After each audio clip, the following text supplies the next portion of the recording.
양의 혼인 잔치와 신부가 준비되었네. 우리 함께 기뻐해 주께 영광 돌리세. 어린 양의 혼인 잔치와 신부가 준비되었네. 할렐루야 주는 주가 다스리네. 할렐루야 주는 주가 다스리네. 우리 함께 기뻐해 주께 영광 돌리세. 어린 양의 혼인 잔치와 신부가 준비되었네. 할렐루야 전능하신 주가 다스리네. 할렐루야 전능하신 주가 다스리네. 할렐루야 전능하신 주가 다스리네. 할렐루야 전능하신 주가 다스리네. 우리 함께 기뻐해 주께 영광 돌리세. 어린 양의 혼인 잔치와 신부가 준비되었네. 할렐루야 전능하신 주가 다스리네. 할렐루야 전능하신 주가 다스리네. 할렐루야 전능하신 주가 다스리네. 할렐루야 전능하신 주가 다스리네. 할렐루야 전능하신 주가 다스리네. 할렐루야 전능하신 주가 다스리네.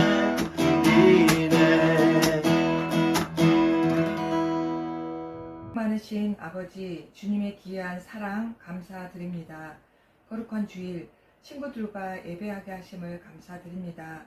저희들 연약해서 믿음으로 한 주간도 살아내지 못하였음을 회개하오니 용서하여 주옵소서. 이 시간 말씀으로 새롭게 하여 주시고 하나님을 만나는 귀한 시간 되게 인도하여 주옵소서. 저희들에게 더욱 믿음을 허락하여 주시옵소서. 말씀을 주시는 부장 권사님을 축복하여 주시고 말씀의 권능과 능력을 주셔서 성령 충만함으로 저희들 회복과 말씀의 은혜가 있는 귀한 시간 되게 인도하여 주옵소서.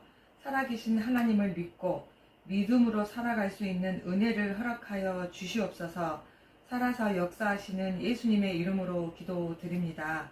아멘. 오늘 주제는 앞을 보지 못한 사람의 눈을 고치신 예수님입니다.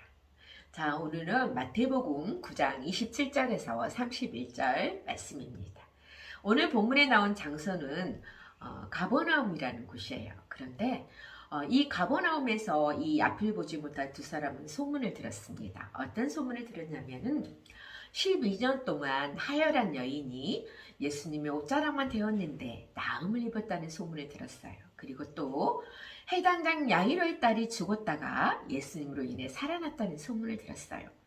이 소문을 들은 이 두 사람은 그 정도의 능력을 가지신 분은 이미 하나님의 아들이시고 그리고 우리를 구원할 메시아라는 것을 이 두 맹인은 믿게 됐습니다.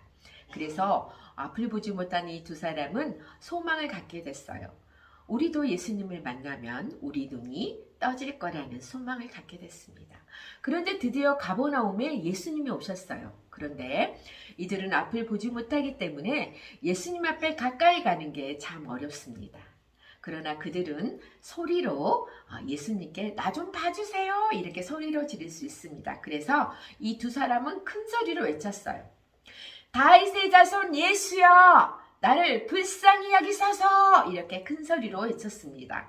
이 소리를 들은 예수님께서 이 일을 내가 능히 할 줄 믿느냐고 질문합니다. 이 말은 내가 너의 두 눈을 뜨게 할 걸 믿느냐고 질문하는 겁니다. 그때 이 두 맹인은 그렇다고 대답합니다. 그렇습니다. 이렇게 대답해요. 그때 예수님께서는 이 두 맹인의 믿음을 보시고 그리고 손으로 두 눈을 만지시면서 내 믿음대로 될지어다 이렇게 선포했을 때 눈이 떠지는 기적이 일어났습니다. 그래서 이 두 사람은 자신들의 소경이었던 눈이 이제는 앞을 볼 수 있는 그 상황으로 바뀌어진 환경에서 온 동네에 예수님을 소문내고 전했습니다. 자, 오늘 본문을 보니까 소경을 한번 보겠습니다. 소경은 예수님이 가버나움이라는 동네에 오셨다는 소리를 들었을 때 그들은 누구에게 다가갔어요? 그들은 앞은 보지 못하지만 큰 소리로 예수님 앞에 나아가는 모습을 볼 수가 있습니다.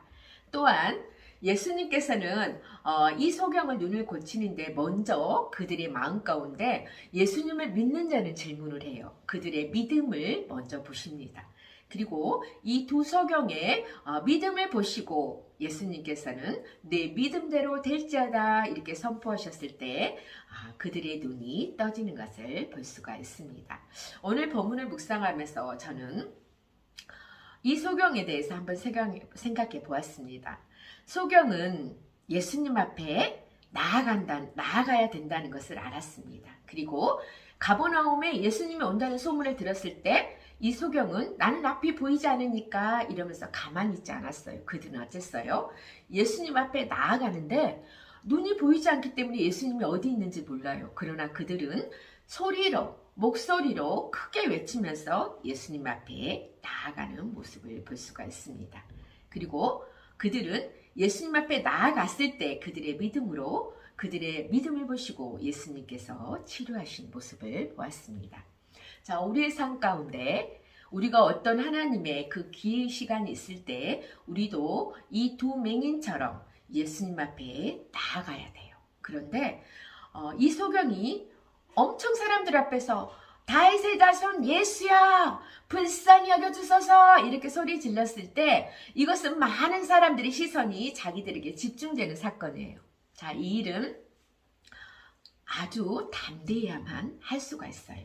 오직 예수 그리스도만 바라볼 때 이 일을 할 수가 있습니다. 한번 말씀을 적용해 보겠습니다. 저희 친정아빠가 이번 주에 하늘나라에 가셨습니다. 저희 아빠가 뇌출혈로 인해서 뇌 시술을 하시고 그리고 중환자실에 8일 동안 계셨어요. 그리고 8일 동안 계실 때 저희가 집중적으로 저희 아빠의 영혼권을 놓고 기도했습니다. 그리고 8일이 있다가 일반 병실로 이틀을 나오게 됐어요.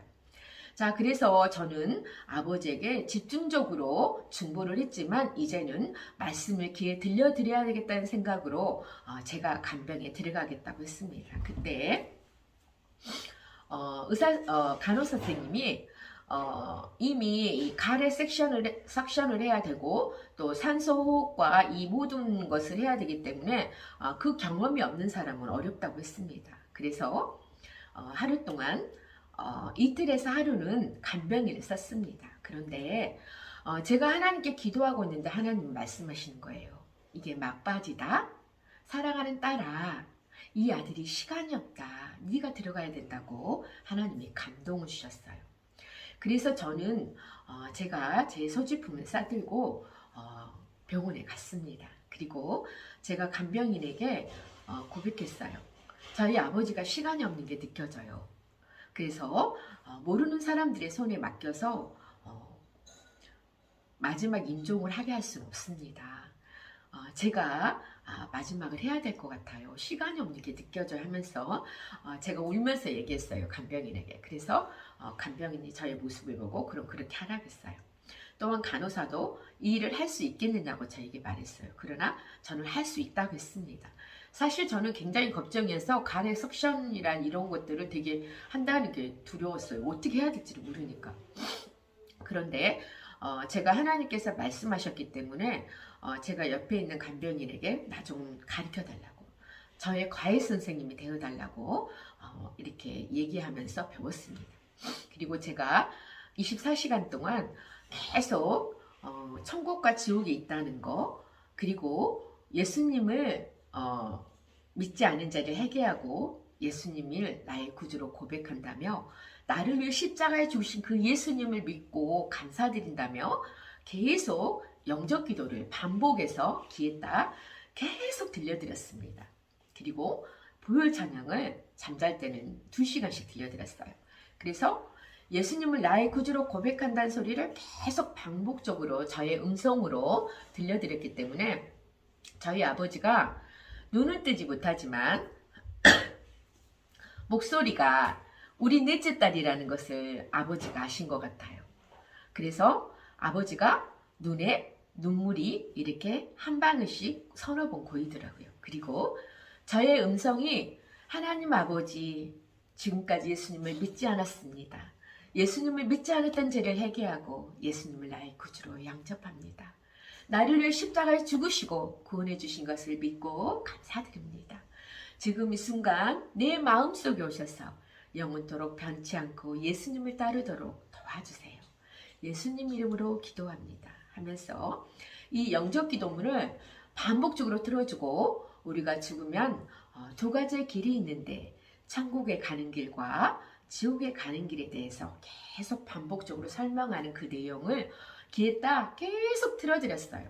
그때 아버지께서는 제 손을 힘이 하나도 없는데도 제 손을 꼭 쥐시더라고요. 아, 우리 넷째 딸이 늘 예수님을 고백하게 하는 이 글을 나에게 반복적으로 읽게 했지.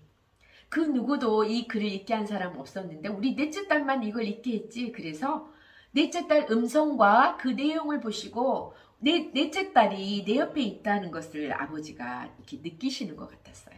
그래서 24시간 반복적으로 이렇게 영적 기도문을 들려드리면서 이렇게 하고 아버지가 천국을 가셨습니다. 이 영상에서는 다 말씀드리지 못하지만 하나님께서 이렇게 계속 사인을 주셨어요. 아버지에 대한 사인. 그리고 하나님께서 또 저에게 기도하는데 사람이 마음으로 그 길을 계획할지라도 그 걸음을 인도하신 자는 여호와 하나님이라는 말씀을 주셨어요. 저는 그 말씀이 처음에는 잘 몰랐어요. 무슨 뜻이었는지. 그런데 저희 가정에서 기독교 장으로 아버지가 천국 가는 그 과정을 저에게 알게 하셨고 그리고 저희 아버지가 마지막으로 기독교 장으로 장례를 치를 수 있는 그것까지 하나님께서 그 걸음을 인도하셨다는 것을 알게 됐습니다. 그리고 저희 언니는 장례식장에서 아버지가 양쪽의 천사들이 양쪽에 같이 아버지가 천국 가는 모습을 환상으로 보았다고 했습니다. 그런데 저희 장례식장에 화환이 가득 찼어요.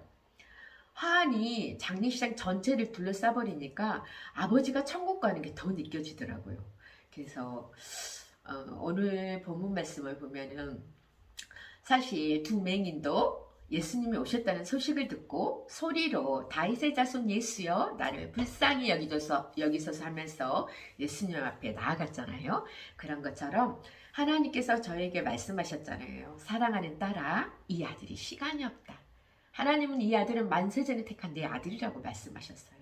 자, 그런데 제가 그때 하나님 말씀에 순종하지 못하고 현상을 바라봐서 내가 가래 석션도 못하고 산소 호흡하는 거 또한 뭐 여러 가지를 못하는데 어떻게 하나? 실제로 저희 큰언니는 네가 일을 어떻게 하겠니? 간병인을 쓰자 이렇게 했거든요. 근데 제가 하나님 말씀에 순종해서 현상을 바라보지 않고 바로 투입됐기 때문에 하나님의 말씀을 계속해서 24시간 반복적으로 예수님을 나의 구주로 고백할 수 있도록 아버지를 도와드릴 수 있었습니다. 그래서 우리가 우리의 삶 가운데 하나님이 말씀하시면 현상을 바라보지 않고 이렇게 순종하는 게 중요한 것 같아요. 두 맹인도 마찬가지잖아요. 예수님이 가버나움에 왔다는 소식을 듣고 바로 소리 질렀잖아요. 예수님 찾으면서 다윗의 자손 예수여 나를 불쌍히 여기달라고 얼마나 큰 소리로 질렀으면 예수님이 바로 그들을 바라봤을까요? 자, 그런 것처럼 우리의 삶 가운데 주님의 말씀하시면 주님은 선하셔서 가장 선한 방법으로 우리를 인도하신답니다. 그때는 우리가 그 뜻을 알지 못하지만 하나님 말씀하시면 우리 모두 순종하는 한 주가 되기를 축복합니다. 이번 주 퀴즈 나갑니다. 가버나움에 예수님이 오셨다는 소식을 듣고 앞을 보지 못한 두 사람은 큰 소리로 다윗의 자손 예수여 나를 불쌍히 여기소서 하면서 소리치었습니다. 그 소리를 듣고 예수님께서는 너희가 능히 이 일을 내가 할 줄 믿느냐고 질문했습니다. 그때 앞을 보지 못한 두 사람은 그렇습니다 이렇게 대답했습니다. 그때 예수님께서는 이 두 사람의 눈을 만지시고 뭐라고 선포하셨을 때 눈이 밝아졌나요? 정답을 댓글에 달아주세요. 자, 이번 주 말씀 적용 나갑니다. 앞을 보지 못한 두 사람은 자신들이 앞을 보지 못하는 것을 인정을 했어요. 사실 앞을 보지 못하니까 예수님 앞에 나아가고 싶어도 나아가지 못했잖아요.